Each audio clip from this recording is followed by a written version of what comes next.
Subscribe our channel for more videos. 43 German submarines were closing in, and not a single Allied commander knew exactly where they were. The most powerful convoy protection system in the world had gone blind 9 days earlier. The codes were dark, the intelligence was gone, and 2 convoys carrying nearly 1 million tons of food, fuel, ammunition, and aircraft, everything Britain needed to survive the year, were sailing directly into the largest Wolfpack ambush ever assembled in the history of naval warfare. By the time the sun rose on March 17, 1943, 14 ships had already been torn apart. The ocean was on fire. Men were dying in water so cold that survival was measured not in hours, but in minutes. And in Berlin, Grand Admiral Karl Dönitz was reading intercepted Allied messages in real time, positioning his submarines like chess pieces around convoys that thought they were safe. What happened in the next 70 days would decide the entire war.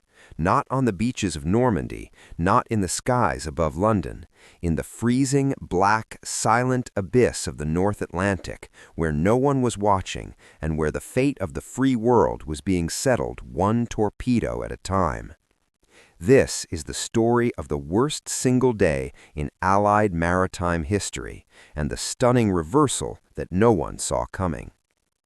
To understand why March 17, 1943 was so catastrophic, you have to understand what Britain actually was by that point in the war.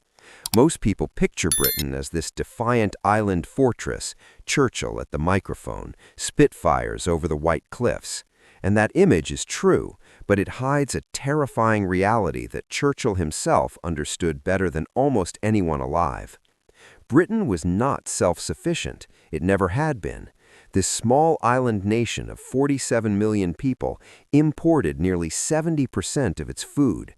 Every drop of petroleum came from overseas, from Venezuela, from the Caribbean, from American refineries 3,000 miles across the ocean.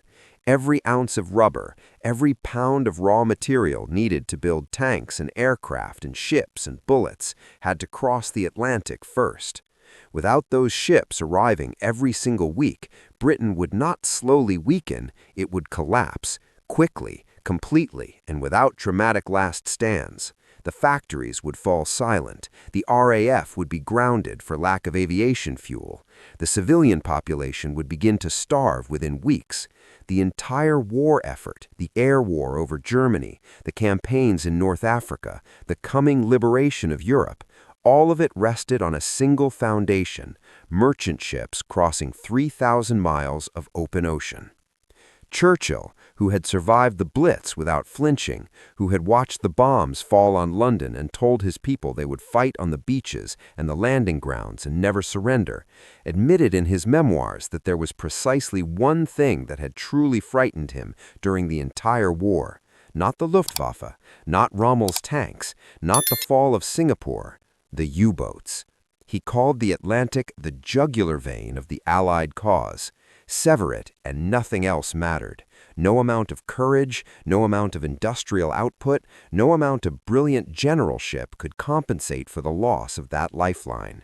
And Karl Dönitz knew it.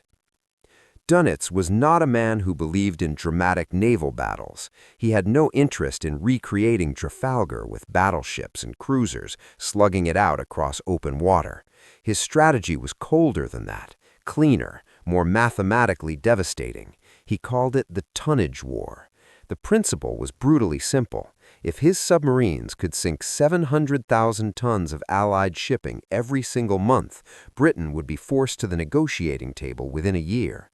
It didn't matter what the ships were carrying. It didn't matter where they were going. Every haul sent to the bottom brought victory closer.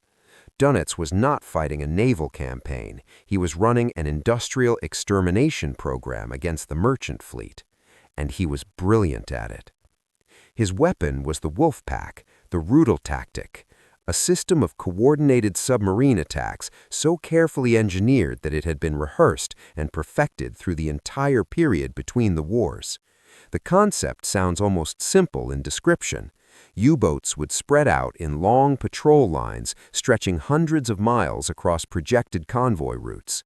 Each submarine would be positioned roughly 15 to 20 miles from its neighbor, close enough that no convoy could slip through undetected, far enough apart to cover maximum ocean. When one submarine spotted a convoy, it would not attack immediately. A single U-boat charging at a defended convoy was suicidal. The escorts would drive it down and depth charge it into silence. Instead, the spotting boat would shadow the formation from the edge of visibility, transmitting its position, course, speed, and composition back to Dönitz's headquarters on the French coast. And then the others would come. At Dönitz's operations room, his chief of staff, Admiral Eberhard Gott, would plot the convoy's position on a massive wall chart and calculate which submarines could intercept. Every available boat within range would receive encrypted radio orders to converge at maximum speed. They would approach from multiple directions simultaneously. They would attack at night, on the surface, when their low silhouettes, barely 8 feet of conning tower above the waterline, were nearly invisible against black water. They would penetrate between escort ships, fire from point-blank range, sometimes less than 1,000 yards, and disappear into the chaos they created before the surviving escorts could even determine where the shots had come from. By early 1943, Dönitz commanded nearly 400 submarines. That was more than triple his strength when the war began. German shipyards working around the clock, despite Allied bombing raids, were producing roughly 20 new boats every single month, a rate that exceeded combat losses. The Allies were losing the mathematics. They were losing the industrial equation. They were losing the race. But they possessed one weapon the Germans didn't know about, one secret so closely guarded that most of the British population wouldn't learn it existed until decades after the war ended. A weapon not made of steel or explosives, but from pure human intelligence. 50 miles northwest of London, in a Victorian country estate called Bletchley Park, 10,000 mathematicians, linguists, chess champions, crossword puzzle experts, and clerks worked around the clock in wooden huts and brick outbuildings. Their mission was impossible by every conventional standard of cryptography. They were trying to break the German Enigma cipher, a machine encryption system of almost incomprehensible complexity. The Enigma machine looked at first glance like an unusually complicated typewriter. When an operator pressed a key, an electrical current would pass through a series of rotors, mechanical scrambling devices, and through a plug board with 26 separate connections. The output would light up a different letter on a display board. That letter was the encrypted character. To decrypt it, the recipient needed an identical machine set to identical rotor positions, which changed every single day. The number of possible settings exceeded 150 million. The Germans had run the mathematics themselves and concluded with complete confidence that the cipher was unbreakable. No human could test those combinations. No machine could process them fast enough to matter. They were wrong. The man who proved them wrong was a 27-year-old Cambridge mathematician named Alan Turing. Turing arrived at Bletchley Park on September 4, 1939, the day after Britain declared war. He was awkward, eccentric, the kind of man who would run to meetings rather than cycle because he found bicycle maintenance too time-consuming, but couldn't quite manage normal human conversation without visible discomfort. He was also possessed of one of the finest mathematical minds in recorded history. When asked why he had chosen to work on naval Enigma rather than the other cipher problems that needed solving, Turing answered with characteristic bluntness. No one else was doing anything about it, he said. He could have it to himself. What Turing built was the bomb, an electromechanical device standing 6 feet tall and weighing approximately a ton, capable of testing thousands of Enigma key settings per hour. But the machine alone wasn't enough.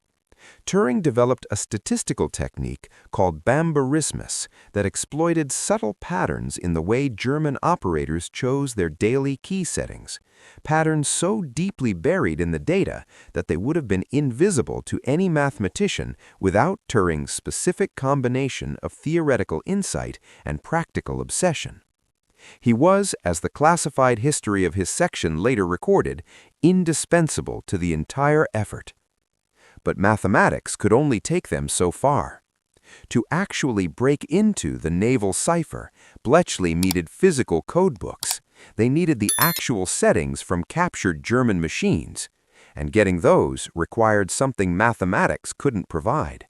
It required extraordinary human courage in extraordinarily dangerous places.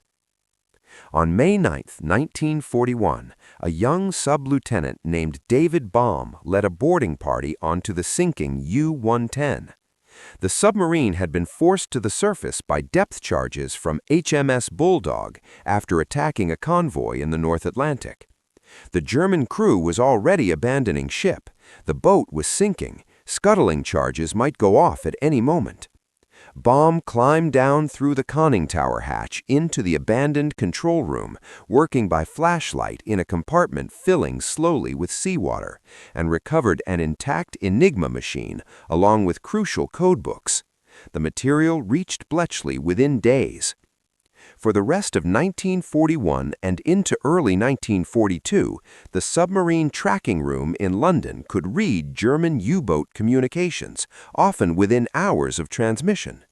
Convoys were routed around Wolfpack patrol lines. Shipping losses dropped dramatically. For a brief, extraordinary period, the Allies were reading their enemy's mail, while the enemy had no idea. Then, on February 1, 1942, everything went dark. The Germans introduced a new 4-rotor Enigma machine for their submarine fleet. The new cipher was codenamed Triton. At Bletchley, they called it Shark.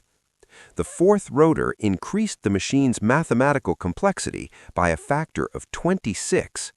The bombs designed for 3-rotor Enigma were suddenly, catastrophically inadequate. For 10 months, from February to December 1942, Bletchley Park was completely blind to U-boat communications. During that blackout, the killing accelerated beyond anything previously imagined. Allied shipping losses exceeded 700,000 tons in a single month, precisely the threshold Donitz had calculated as fatal. Wolfpacks operated with near total impunity, intercepting convoy after convoy that Bletchley could no longer reroute. Men died in the Atlantic in the thousands. Ships carrying food and fuel and ammunition went down in the darkness, and no one at Bletchley could warn them because no one at Bletchley knew where the submarines were. What broke the blackout was not mathematics. It was sacrifice. October 30, 1942, the eastern Mediterranean near Port Said. HMS Petard had been hunting U-559 for 16 hours. The destroyer's crew had subjected the submarine to repeated depth charge attacks through the entire day and into the night. When the damaged U-boat was finally forced to the surface at approximately 2200 hours, the German crew began abandoning ship. The boat was visibly sinking. 3 British sailors made a decision without waiting for orders. Lieutenant Anthony Fasson was 29 years old, a career naval officer from the Scottish borders. His captain described him as the bravest officer he had ever met. Able seaman Colin Grazier was 22, from the village of Tamworth in Staffordshire, a quiet young man who had joined the Navy when the war began. Tommy Brown was 16 years old. He was the ship's canteen assistant, technically too young to be in a combat zone at all. He had lied about his age to enlist. Without orders, without hesitation, Fasson and Grazier stripped off their clothes and dove into the dark Mediterranean. They swam to the sinking submarine and climbed onto its listing deck. Tommy Brown followed. The three of them climbed down through the conning tower hatch into the abandoned control room. The boat was settling deeper with every passing minute. Water was rising around their feet. Their flashlights caught the walls of an alien mechanical world, dials, valves, the hulking shapes of torpedo mechanisms, and they moved through it in near total darkness, working with desperate speed. Fasson and Grazier located documents in the cabin's crew and the radio room. They recovered the second edition of the short weather signal code book. They recovered the short signal code book used for contact reports. They passed waterlogged papers up through the conning tower to Tommy Brown, who relayed them to a motor launch that had come alongside. They went back down. They went back up. They went back down again. Then U-559 plunged. No warning, no time to react. The submarine simply dropped beneath the surface in a matter of seconds. Fasson and Grazier were inside when it went down. They drowned in the submarine they had been stripping of its secrets. Their bodies were never recovered. Both received the George Cross, Britain's highest civilian award for bravery. Tommy Brown received the George Medal. At 16 years old, he was the youngest recipient of that decoration in the Second World War. The materials the three sailors recovered reached Bletchley Park on November 24, 1942. The cryptanalysts worked without stopping. By December 13th, just 19 days later, they had broken back into Shark. The four-rotor Enigma was cracked. In the first 2 months alone, the renewed intelligence saved an estimated 500,000 to 750,000 tons of shipping. Convoys could again be routed around Wolfpack patrol lines. U-boats waited in their designated areas while merchant ships passed safely miles away. But here's the part of the story that almost no one knows. While the Allies congratulated themselves on the intelligence advantage Ultra gave them, the Germans had achieved their own intelligence triumph. The B-Dienst, Germany's Naval Signals Intelligence Service, had broken Allied Naval Cipher No. 3, the convoy cipher, the one used jointly by British, American, and Canadian navies to coordinate the movement of Atlantic convoys. B-Dienst analysts had been reading it with increasing success for months. By December 1942, they were decrypting approximately 80% of intercepted Allied messages, often within 1 or 2 days of transmission, and sometimes within hours. Think about what that meant. Dönitz could read Allied routing orders. He knew where convoys were being sent to avoid submarine concentrations. He could read the course corrections, the position updates, the coordination between escort commanders.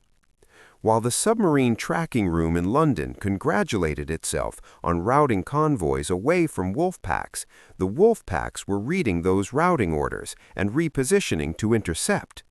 Both sides were reading each other's mail. Both sides believed they had the advantage.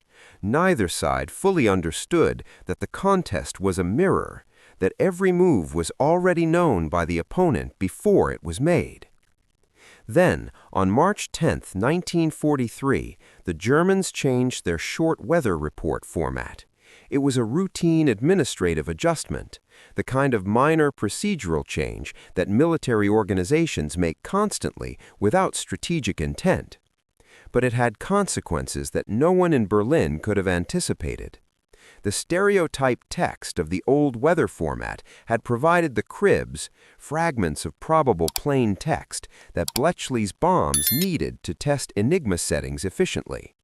Without cribs, the machines couldn't work fast enough.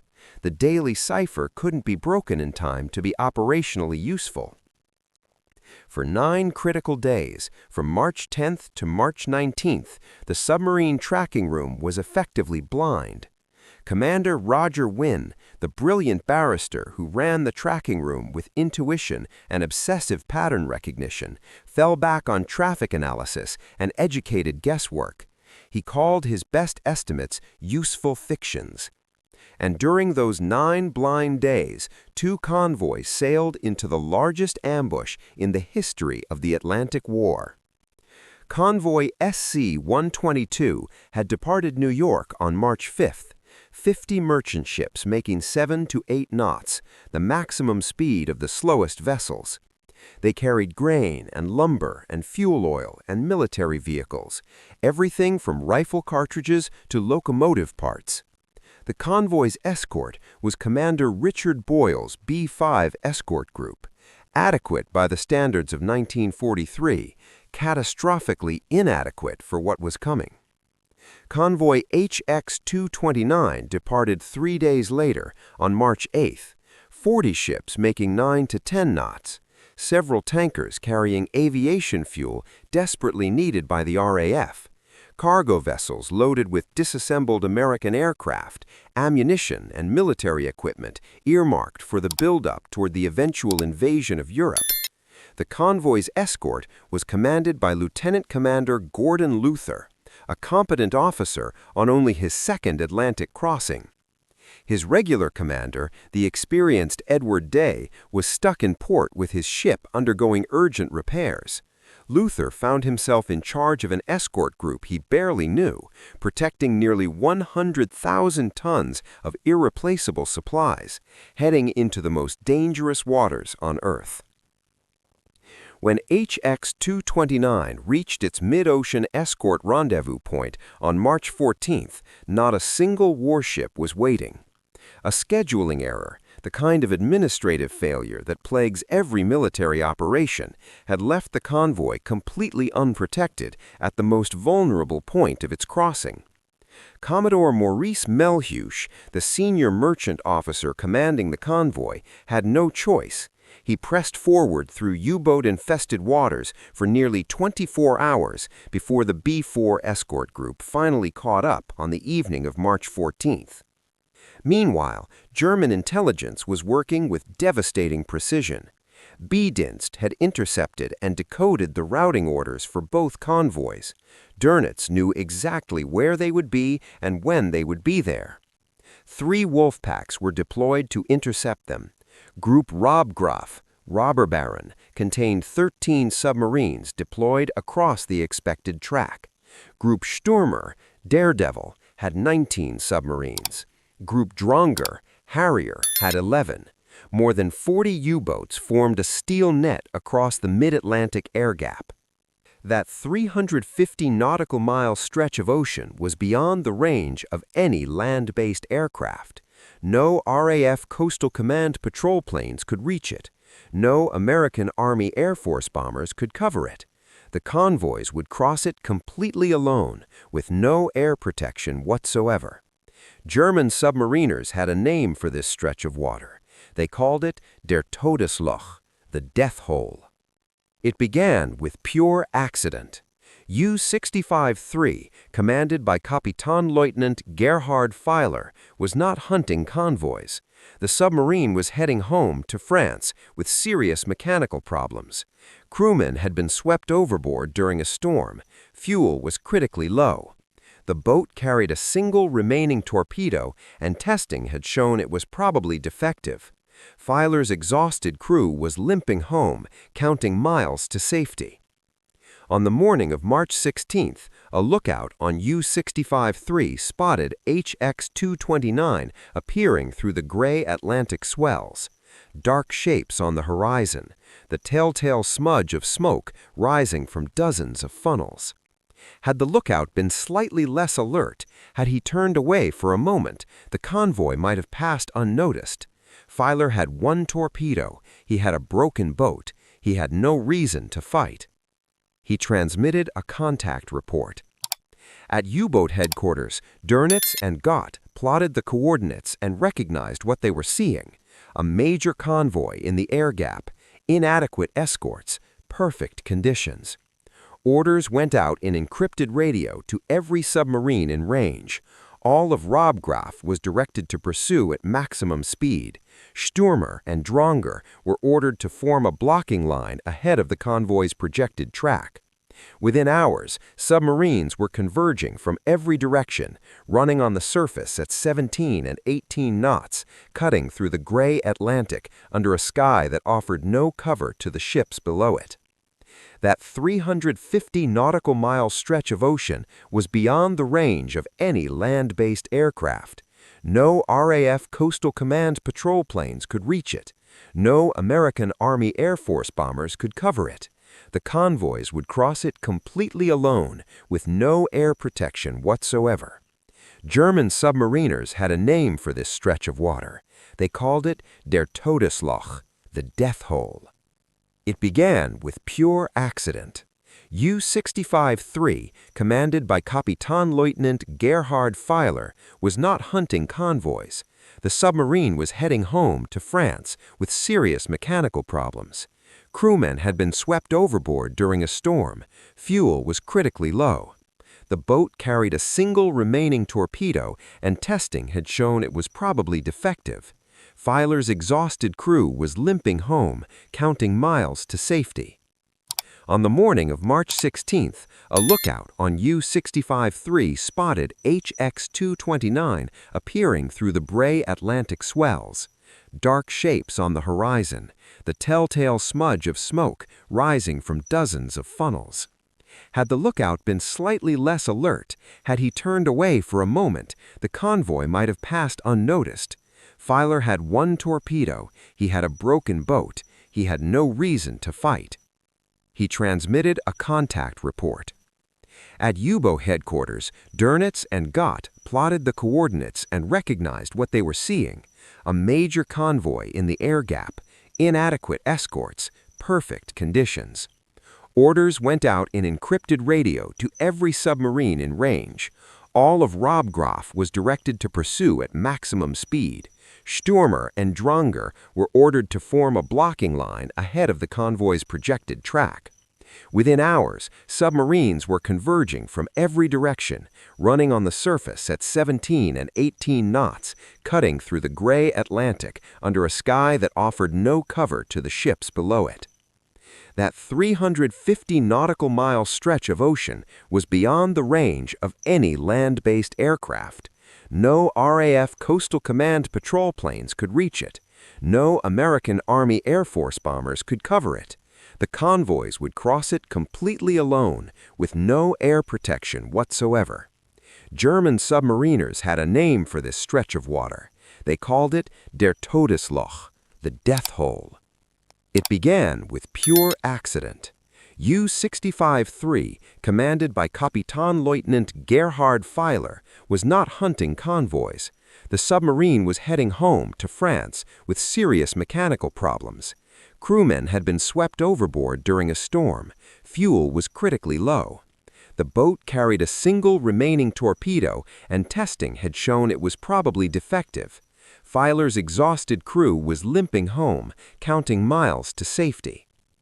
On the morning of March 16th, a lookout on U-65-3 spotted HX-229 appearing through the gray Atlantic swells.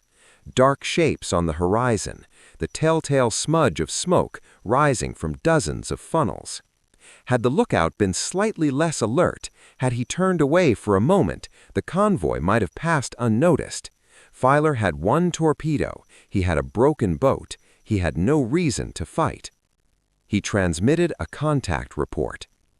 At U-boat headquarters, Dönitz and Gott plotted the coordinates and recognized what they were seeing: a major convoy in the air gap, inadequate escort. Also lost that first night were the British ships Coracero and Tucurinca, the latter going down with 36 of her crew. The American Liberty ship James Oglethorpe was torpedoed and sank with 44 men.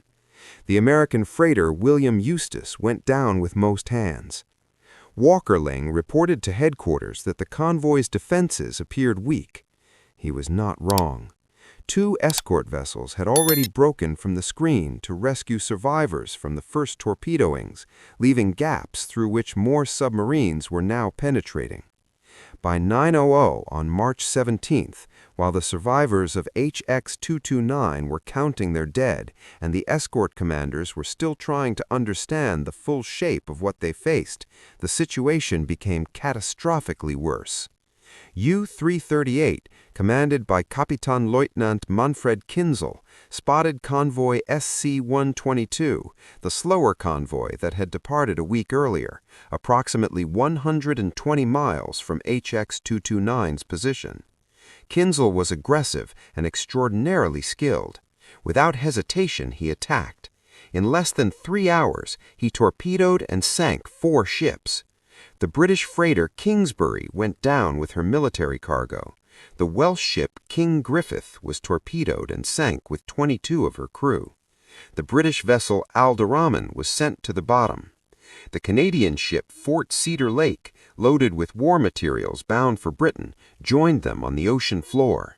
It was one of the most effective single attacks by any submarine commander in the entire war. Kinzel's accuracy and aggression in those 3 hours made a brutal kind of history. Dönitz recognized the opportunity immediately. 2 convoys within striking distance simultaneously. He split his wolf packs and ordered them to attack both at once. What followed across March 17th and into March 18th was wholesale slaughter on a scale that shocked even men who had been fighting in the Atlantic for years. Approximately 14 ships were sunk across both convoys on March 17th alone. It was the single worst day of merchant shipping losses in the entire war. In London, officers reading the casualty reports did so in near silence.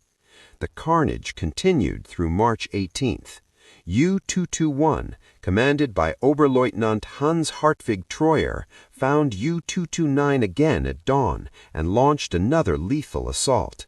He torpedoed the American Liberty ship Walter Q. Gresham, killing 27 of her crew. Then he hit the British refrigerator ship Canadian Star, which was carrying frozen meat destined for the British civilian population. She went down with 34 crew members and passengers. Treuer was awarded the Knight's Cross of the Iron Cross by radio transmission while the battle was still ongoing around him, an almost unprecedented honor. He received the message while on the surface between attacks. He read it aloud to his crew. Then he dove and continued the assault. 6 months later, on September 27, 1943, Treuer and his entire crew of 50 men were killed when U-221 was sunk by a British Halifax bomber south of Ireland. He never wore his Knight's Cross ashore. He received it in the middle of the ocean, read it to men who would all be dead with him within 6 months, and went back to work. The panic that began spreading through the convoys now cost additional lives. The American freighter Matthew Luckenbach, her crew terrified by the surrounding massacre, having watched ship after ship disappear in fire and smoke and debris, broke convoy discipline. Her master ordered maximum speed. He attempted to escape independently, reasoning that a faster ship sailing alone could outrun the submarines. It was a fatal miscalculation that experienced convoy commanders had been drilling against for years. A ship alone was infinitely more vulnerable than a ship in convoy. The escorts couldn't protect her. The formation couldn't screen her. She sailed independently, directly into the wolf pack attacking SC-122. She was torpedoed first by U-527, and then, as she struggled, by U-523. She went down with heavy loss of life, her desperate bid for survival having achieved exactly the opposite. The British steamer Clarissa Radcliffe had separated from SC-122 in a storm on March 9th and had been sailing alone for 10 days, struggling to catch up with the convoy she'd lost. On March 18th, U-663 found her. All 53 persons aboard perished. No distress signal was received. No survivors were found. The Clarissa Radcliffe simply vanished from the surface of the ocean. Her final position was never precisely determined. She is listed simply as lost, somewhere in the North Atlantic, in waters that tell no stories. By March 19th, Allied reinforcements finally began arriving, and the arithmetic of the battle shifted at last, though barely. Very long-range Liberator bombers from RAF Coastal Command, flying from bases in Iceland at the absolute limit of their operational range, made some of the first effective patrols into the air gap. Their presence forced U-boats to dive, and a submarine underwater could make only 4 or 5 knots against a convoy's 7 or 8. Once forced down, they fell behind. To regain contact, they had to surface and race to catch up, exposing themselves to air attack they were desperate to avoid. The only German submarine lost in the entire battle was U-384, commanded by Oberleutnant Hans-Achim von Rosenberg-Gruszczynski. The boat was caught on the surface by an RAF flying fortress and straddled by depth charges before it could dive deep enough to escape. All 49 crew members were killed. It was cold comfort for the Allies, who had lost 22 ships, an exchange rate of 22-1 that Germany could sustain indefinitely while the Allies bled. Both convoys limped into Liverpool on March 23rd. The final toll was presented in a document circulated at the Admiralty.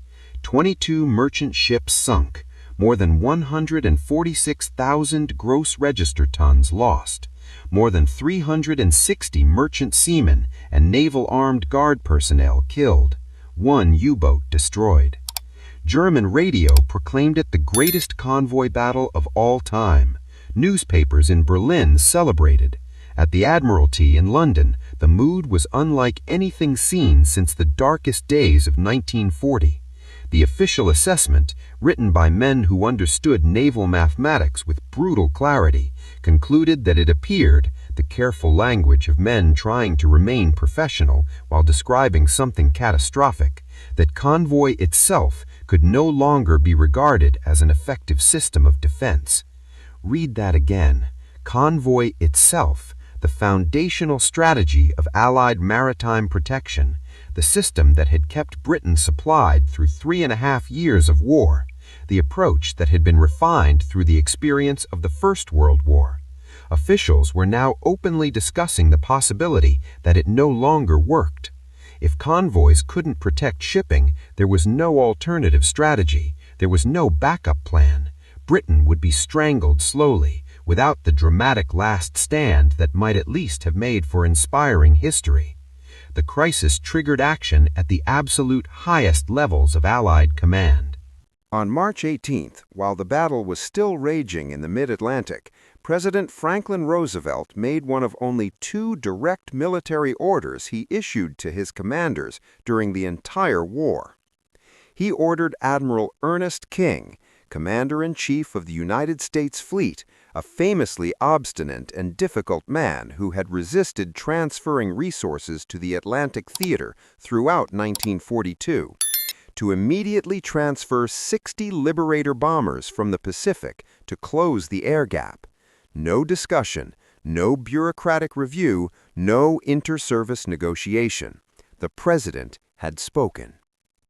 Simultaneously, Admiral Sir Max Horton seized the crisis to implement changes he had been demanding for months without success. Horton had taken command of Western Approaches, the Royal Navy command responsible for protecting Atlantic convoys, in November 1942. He was arguably the most qualified officer in any navy for the position. He understood submarines not from textbooks, from personal experience, because he had once commanded them himself. As a young lieutenant in September 1914, barely weeks after the war began, Horton had taken his submarine E-9 into the German-defended anchorage at Kiel and torpedoed the cruiser Hella, one of the first submarine victories in naval history. He had spent the rest of that war prowling the Baltic, developing the very tactics that wolf packs were now using against Allied shipping. Now, 30 years later, he was fighting against submarines rather than commanding them. And he understood exactly what the tracking room had failed to provide, not merely warning, but destruction. His decisive innovation was the support group. These were formations of experienced warships, destroyers, frigates, sloops, not permanently assigned to any particular convoy. They could be held in reserve and dispatched wherever crisis developed, free from the defensive obligations that paralyzed regular convoy escorts. Critically, they were free to hunt submarines to destruction for hours or for days without having to break off to protect merchantmen. This distinction sounds tactical. It was actually strategic, and it exposed a flaw in German thinking that Dönitz had somehow never fully addressed. Regular convoy escorts faced an impossible dilemma. When they detected a U-boat, they could attack with depth charges. But then they had to return to the convoy. The merchantmen couldn't be left undefended while escorts chased a contact across miles of ocean. Any skilled U-boat commander understood this perfectly. He would simply dive deep, rig for silent running, and wait. The escort would attack, then leave. The submarine would surface and resume pursuit. It had worked this way since the beginning. Support groups changed the equation entirely. They had no convoy to protect. When they found a submarine, they stayed. They attacked again, and again, and again, for 2 days, for 3 days, however long it took, until the submarine ran out of battery power, until the air inside grew foul and suffocating, until the crew was too exhausted and desperate to continue, until the boat was forced to the surface, where the escorts were waiting.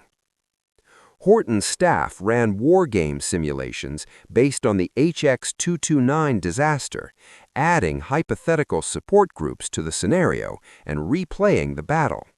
The results were striking. The simulation predicted that 8 of the 21 ships lost would have survived. Horton presented the findings to the Admiralty. They approved 5 support groups immediately. The approval came in April 1943, just in time for what the Germans would come to call Der Schwarze Mai, Black May.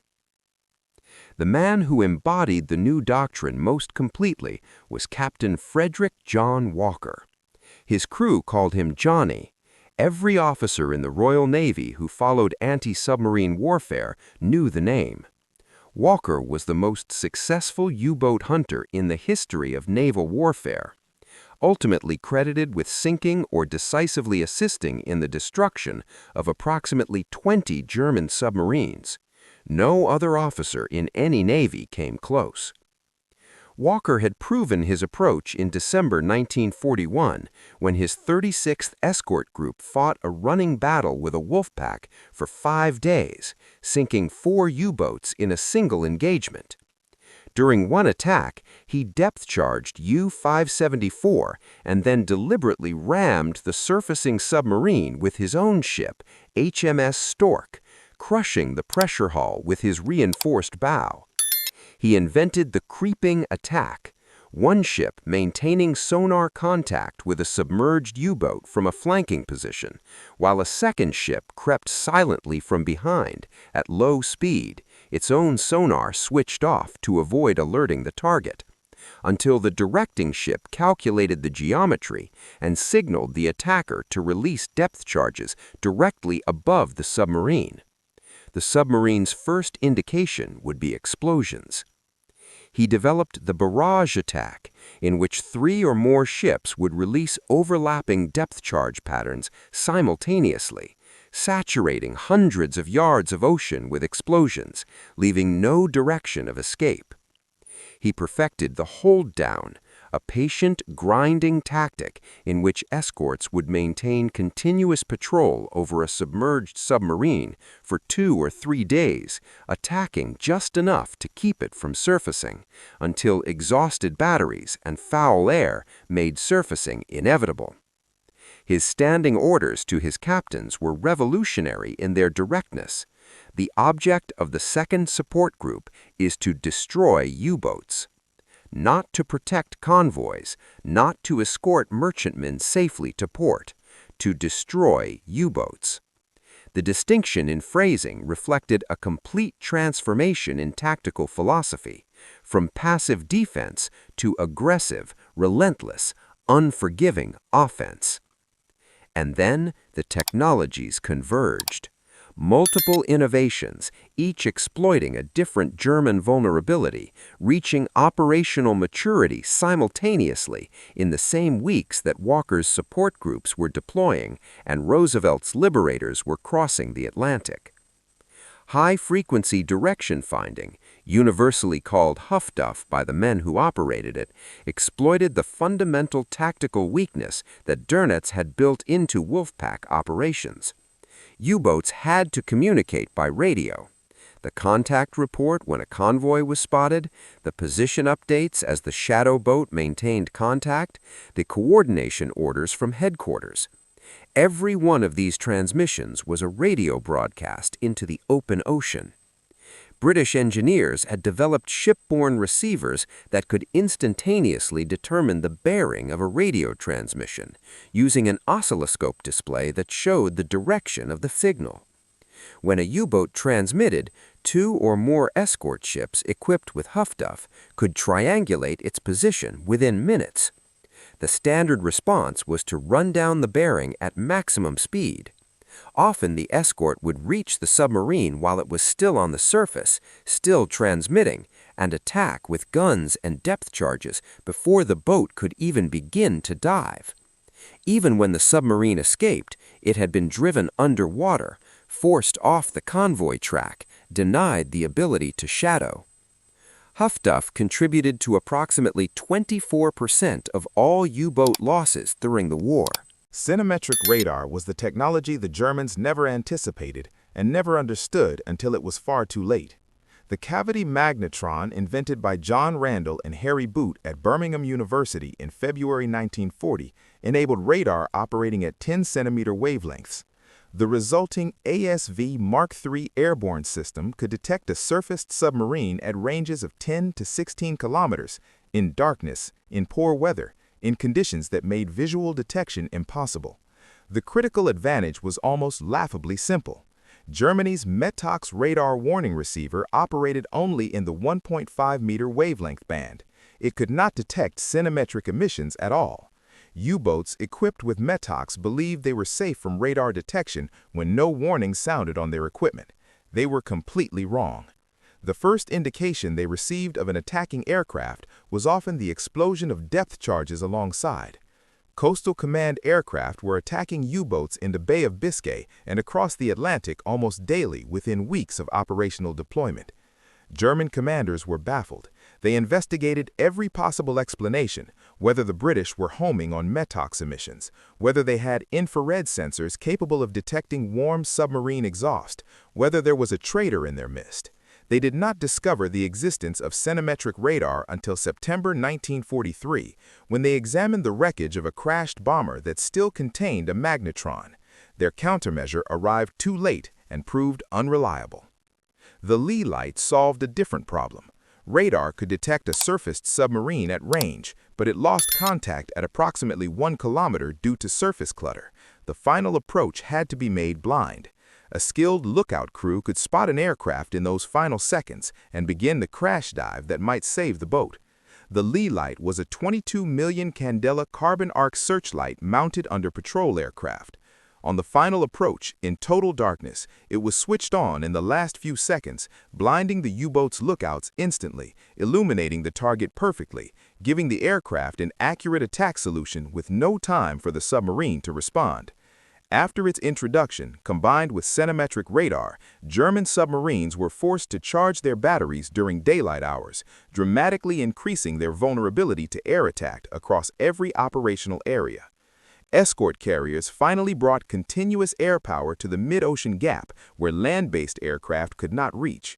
USS Bogue, commissioned in September 1942, began her first operational Atlantic voyage in March 1943, built on a merchant ship hull, operating 18 to 24 aircraft, including Grumman Wildcat fighters and TBF Avenger torpedo bombers. Escort carriers could provide air cover anywhere in the ocean for as long as was needed, regardless of what was on the horizon. On May 22, 1943, an Avenger from Bogue sank U-569 after a direction-finding contact led the carrier group directly to it. No convoy ever escorted by Bogue lost a single ship to submarine attack. American escort carrier task groups would ultimately sink 53 U-boats between May 1943 and the end of the war. The Hedgehog forward-throwing mortar solved what engineers called the dead time problem. Standard depth charges were rolled or thrown from the stern of an escort ship after it had passed over its target, which required breaking sonar contact during the final approach, giving the submarine a precious window to change course and evade. Hedgehog fired 24 contact-fused projectiles 250 yards ahead of the attacking ship, while the target remained continuously within sonar range. Each 29-kilogram projectile carried 16 kilograms of Torpex, an explosive 50% more powerful than TNT in underwater detonation. The weapon only detonated on contact with a submarine hull, which meant a miss produced no explosion and did not disrupt the sonar picture. The attacker could simply reload and try again. Hedgehog attacks achieved 1 kill for every 5.7 attempts. Conventional depth charge attacks achieved 1 kill for every 60 attempts. The new weapon was more than 10 times as effective. The exchange rate that had so catastrophically favored Germany in March collapsed within weeks. In April, Allied shipping losses dropped by half. In May 1943, despite Donitz deploying 240 operational boats with 118 at sea, representing the peak of his operational strength at any point in the war, the mathematics of death reversed completely and catastrophically.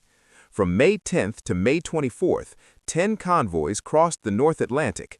Only 6 of 370 ships were lost, and 3 of those 6 were stragglers sailing independently. Against those 10 convoys, the Wolfpacks lost 13 U-boats. The exchange rate had inverted. Germany was now losing submarines faster than it was sinking ships. The critical pivot came in the battle for convoy ONS-5 in late April and early May. 43 merchantmen faced attack by over 40 U-boats across a week of violent North Atlantic storms. 13 merchant ships were lost, a painful toll, but 6 U-boats were sunk, and 7 more so seriously damaged that they required months of repair before they could return to operations. Donitz ran the numbers and understood what they meant. 2 weeks later, convoy SC-130 passed through the same waters. 5 U-boats were destroyed. Not one Allied merchant ship was lost. Among the German dead in May 1943 was the crew of U-954. The U-boat carried a special passenger, 21-year-old Peter Donitz, the Grand Admiral's son. He was killed on May 19, 1943, when the boat was sunk by a liberator from RAF Coastal Command. Donitz received the notification at his headquarters. He entered no record of his grief. He was the commander of Germany's submarine force. He had always known his men died. Now the ocean had claimed his son alongside them. By month end, 41 U-boats had been destroyed in May alone. 25% of operational strength lost in 31 days. More submarines destroyed in a single month than Germany had lost in the entire year of 1941 combined. On May 24, 1943, Donitz made the decision he had never expected to make. He ordered the suspension of North Atlantic convoy operations. He recalled his submarines. In his war diary, he wrote simply that Wolfpack operations against convoys in the North Atlantic were no longer possible. In his memoirs, he reflected on what it meant, that Germany had lost the Battle of the Atlantic. 70 days. From the greatest convoy disaster of the war to total withdrawal. From the Admiralty's conclusion that convoy itself could no longer be defended to Donitz's acknowledgement that the Wolfpacks were finished. The human cost of those 5 years, 8 months and 5 days, the full span of the Battle of the Atlantic, was staggering in ways that numbers struggle to communicate. Of approximately 40,000 men who served in German U-boats during the war, around 30,000 perished. A casualty rate of 75%, the highest of any military branch in any nation in the Second World War. Young men who volunteered for the submarine service, knowing it was dangerous, discovered, one by one, in the silent darkness of the deep ocean, that it was suicidal. On the Allied side, over 30,000 merchant seamen died. More than 2,600 merchant ships, totaling over 13 million gross register tons, were sent to the bottom. 175 Allied warships were lost. The men of the merchant marine wore no uniform. They held no military rank. They received no medal ceremonies and very little official recognition. Their pay was stopped the moment their torpedoed ship began to sink, meaning a sailor pulled from freezing water after hours in a lifeboat found himself unemployed before he had dried off. They were civilians in the technical definition. They were, as Churchill eventually acknowledged, quite as certainly front-line warriors as the guardsmen and the fighter pilots. They were the foundation upon which all of it rested: the food, the fuel, the ammunition, the aircraft, the tanks, the 10,000 daily requirements of a nation at total war. Tommy Brown, the 16-year-old who had swum to U-559 and passed waterlogged codebooks up through a conning tower while the submarine sank beneath him, who may have done more to win the Battle of the Atlantic than any other individual below the rank of general, survived the war. He died in February 1945 in a house fire in his home in North Shields that also killed his younger sister. He was 18 years old. Captain Frederick Walker played "A Hunting We Will Go" on his ship's loudspeakers every time he returned to port after a confirmed U-boat kill. He drove himself with the kind of merciless intensity that wins wars and destroys the men who wage them. He spent weeks at sea in the worst weather the North Atlantic could produce. He never seemed to sleep. He was everywhere on his ship during engagements, directing attacks with an almost eerie calm. He died on July 9, 1944, aged 48, from a cerebral thrombosis attributed to exhaustion. The Navy's formal assessment said simply that he had worn himself out in the service of his country. Admiral Horton eulogized him by saying that in the days when the waters had well-nigh overwhelmed them, their brother had set himself to conquer the malice of the enemy and had not rested until he had done it.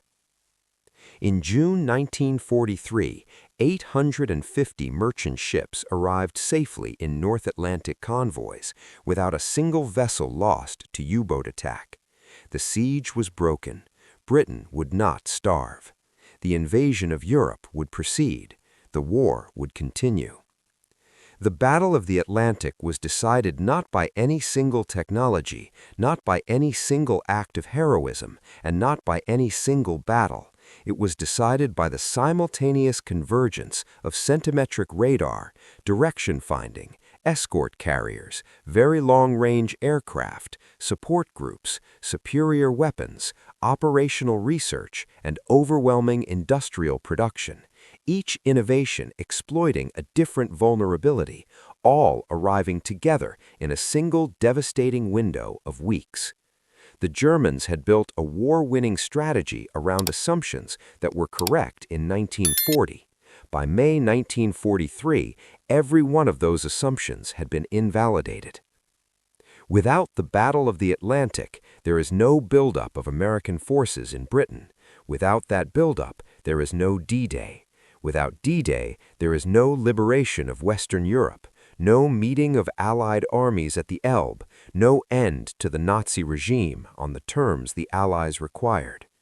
The food that kept Britain's civilian population alive, the aviation fuel that kept the RAF in the air, the ammunition and vehicles and aircraft that landed on the beaches of Normandy in June 1944, all of it crossed 3,000 miles of North Atlantic.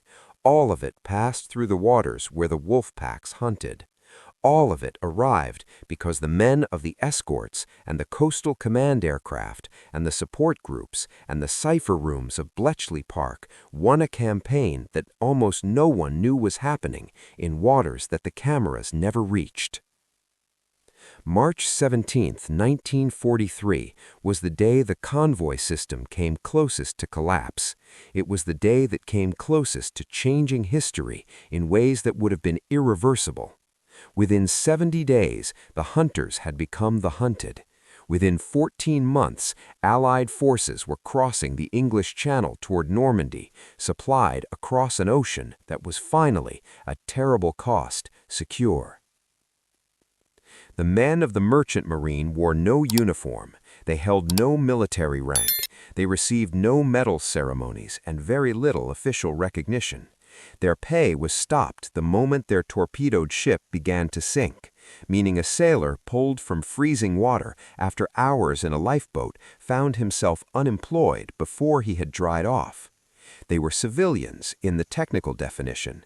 They were, as Churchill eventually acknowledged, quite as certainly front-line warriors as the guardsmen and the fighter pilots. They were the foundation upon which all of it rested: the food, the fuel, the ammunition, the aircraft, the tanks, the 10,000 daily requirements of a nation at total war. Tommy Brown, the 16-year-old who had swum to U-559 and passed waterlogged code books up through a conning tower while the submarine sank beneath him, who may have done more to win the Battle of the Atlantic than any other individual below the rank of general, survived the war. He died in February 1945 in a house fire in his home in North Shields that also killed his younger sister. He was 18 years old. Captain Frederick Walker played "A Hunting We Will Go" on his ship's loudspeakers every time he returned to port after a confirmed U-boat kill. He drove himself with the kind of merciless intensity that wins wars and destroys the men who wage them. He spent weeks at sea in the worst weather the North Atlantic could produce. He never seemed to sleep. He was everywhere on his ship during engagements, directing attacks with an almost eerie calm. He died on July 9, 1944, aged 48, from a cerebral thrombosis attributed to exhaustion. The Navy's formal assessment said simply that he had worn himself out in the service of his country. Admiral Horton eulogized him by saying that in the days when the waters had well-nigh overwhelmed them, their brother had set himself to conquer the malice of the enemy and had not rested until he had done it. In June 1943, 850 merchant ships arrived safely in North Atlantic convoys without a single vessel lost to U-boat attack. The siege was broken. Britain would not starve. The invasion of Europe would proceed. The war would continue. The Battle of the Atlantic was decided not by any single technology, not by any single act of heroism, and not by any single battle. It was decided by the simultaneous convergence of centimetric radar, direction finding, escort carriers, very long-range aircraft, support groups, superior weapons, operational research, and overwhelming industrial production, each innovation exploiting a different vulnerability, all arriving together in a single devastating window of weeks. The Germans had built a war-winning strategy around assumptions that were correct in 1940. By May 1943, every one of those assumptions had been invalidated. Without the Battle of the Atlantic, there is no buildup of American forces in Britain. Without that buildup, there is no D-Day. Without D-Day, there is no liberation of Western Europe, no meeting of Allied armies at the Elbe, no end to the Nazi regime on the terms the Allies required. The food that kept Britain's civilian population alive, the aviation fuel that kept the RAF in the air, the ammunition and vehicles and aircraft that landed on the beaches of Normandy in June 1944, all of it crossed 3,000 miles of North Atlantic. All of it passed through the waters where the wolf packs hunted. All of it arrived because the men of the escorts and the coastal command aircraft and the support groups and the cipher rooms of Bletchley Park won a campaign that almost no one knew was happening in waters that the cameras never reached. March 17, 1943, was the day the convoy system came closest to collapse. It was the day that came closest to changing history in ways that would have been irreversible